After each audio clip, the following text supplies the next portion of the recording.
Live from our 7 Tasmania studios, your nightly news with Louise Hobart begins now.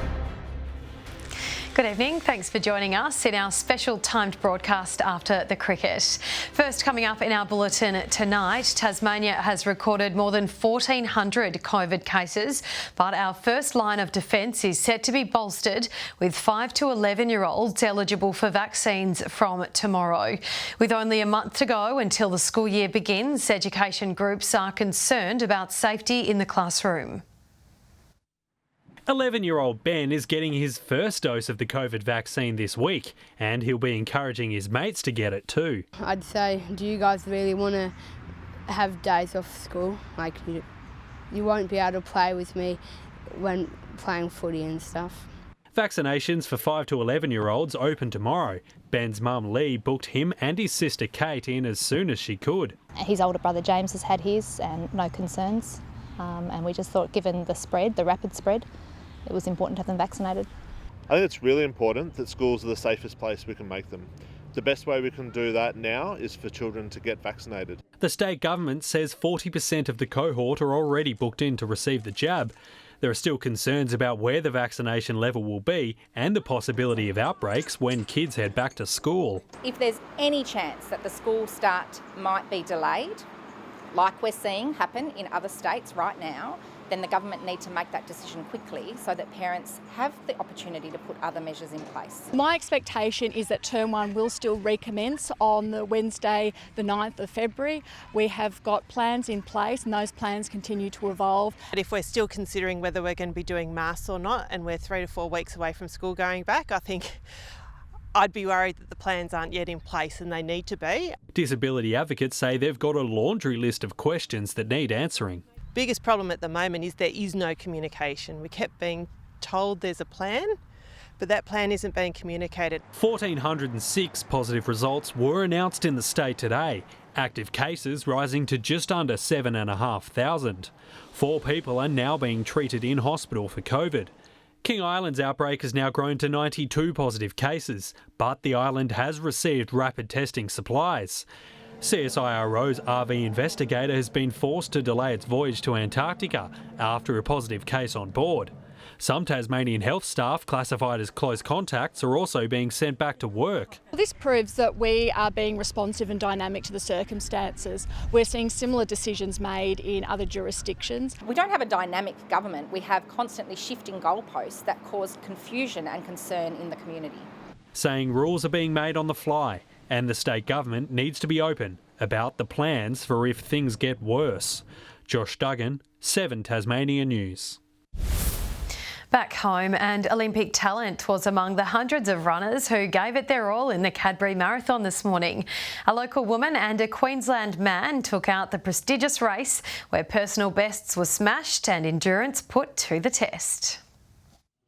Approaching the finish line with little evidence of a 42-kilometre journey, it's hard to believe 49-year-old Wayne Spies is still only new to the marathon game. I've only started running late in life, so in my 42, so about 6 or 7 years ago I started running and I just got hooked. Spies was crowned the overall male winner of the Cadbury Marathon, followed by the best female in Launceston's own Rose Dingmays. Today wasn't about a good time, it was just about coming out. It's so good having events like this in Tassie, so try to support them as much as I can. There was no shortage of local talent. Rio Olympian Millie Clark stopping by to run half the distance after taking out the Melbourne Marathon just weeks ago. I've done this event for like 10 years now, and I'll always come back and do this because I love it and it's special to run at home and I really enjoy it. Expat Nick Earle was the first to make it home in the men's half marathon. I'm going to go back up to the marathon, I think, in April to go back to the UK and try and make the Com Games team. Spectators were scarce but lined the fence at the iconic Cadbury factory. Even the littlest of runners enjoying the spotlight. It's the 39th edition of the Cadbury Marathon. It's the largest running festival of its like, with a marathon in Tasmania. Entries are down from last year due to COVID constraints, but close to 400 runners from interstate still managed to make the journey. pre-COVID, we were looking at 900 entrants from outside of Tasmania, including runners from 35 different countries. Tasmanian conditions still making for the perfect day to lace up the sneakers. Grace Evans, 7 Tasmanian News. Tasmania's gin connoisseurs have put their product on show to more than 1,000 eager taste testers. Numbers were slightly down at the annual Ginuary event, but it didn't stop distillers from celebrating after a difficult year. A blossoming industry ready to give a masterclass on the best drops. It's been awesome, yeah, really good fun. Lots of lovely gin to try. It's very good, very tasty. I like the fruity ones. The fruity ones are going off. And I think it's so good that we have such a support as well for the Tasmanian gins that we have. This marks the 5th iteration of Ginuary, dedicated to celebrating the birthplace of contemporary distilling.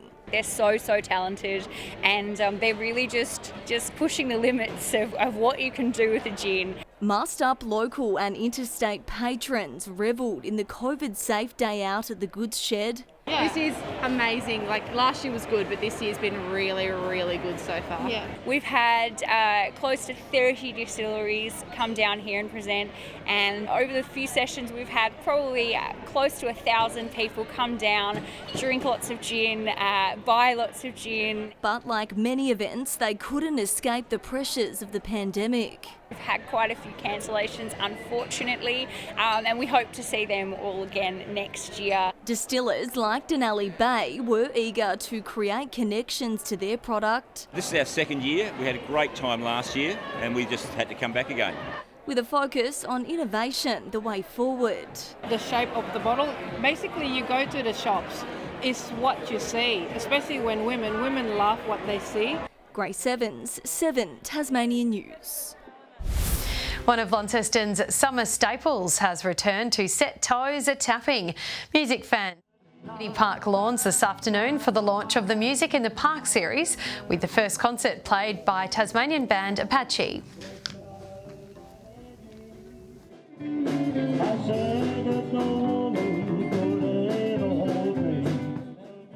The Rotunda will host performances from talented locals for the next 5 weeks. The Hurricanes have solidified their BBL finals spot with a win over the Brisbane Heat, avenging a loss from earlier this week. Ben McDermott's competition-leading run of runs has rolled on as the opener blasted a crucial 91. After losing to Brisbane last time, the Hobart Hurricanes had a chance to make amends. Aiding their cause, a COVID-ravaged Heat squad was missing 12 players, but replacement player Lachlan Pfeffer was ready to step up. The second gamer launching 3 sixes on his way to 69. Wound into that has Pfeffer. Got a good piece of that. Support was in short supply though. Pulled away hard and taken. Cooper is gone. The Hurricanes bowlers sharing the wickets evenly, with Sandeep Lamashane the best of the bunch, taking 2 for 28. Dragged back just slightly, it's the googly. Too close to be cutting. Brisbane restricted to 8 for 144. Ben McDermott's purple patch had briefly stalled, but he was determined not to suffer a second duck. Takes it on and takes it on nicely. First time McDermott's really opened up. The competition's leading run scorer was at his best, just missing out on a third 100 in 4 games as he fell for 91. Does this end the McDermott dream? It does. The Hurricanes home with more than 2 overs to spare, retaining 4th spot on the BBL 11 ladder. Josh Duggan, 7 Tasmanian News. Good evening. 21 in Hobart today, Launceston 20, 19 at Devonport and Burnie 17. 26 was the state's top at Ouse, Lyweenie and Strawn 17 and Lowhead 18. On the close-up, extensive cloud covers northern and northeastern areas of Tasmania, partly cloudy elsewhere. Further out, cloud south of WA extends into the eastern parts of the state. Tomorrow shows troughs and lows dominating the mainland with a high south of WA.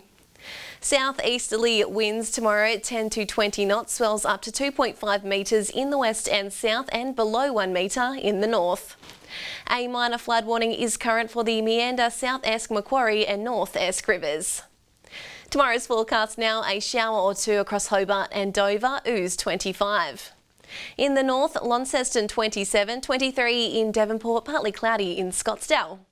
Burnie and Strawn tomorrow, partly cloudy, Stanley 25. A shower or two across St Helens and Swansea and Ross 25. The UV forecast is extreme 12s across the state. Looking ahead to the 3-day forecast now, Tuesday, fine about the southwest with possible showers elsewhere. Wednesday, possible showers about the northwest and east. And Thursday, showers about the east, mostly fine elsewhere. Capital cities 30 and sunny in Perth tomorrow. Adelaide, partly cloudy and 29 in Melbourne. And currently Hobart 19 and mostly cloudy, Launceston 18 and Devonport 17 and cloudy. That's all in weather tonight, Lou. Beautiful. Thanks for that, Jackie. And that's all your news for now. Thanks for joining us. Have a lovely and safe evening. Good night.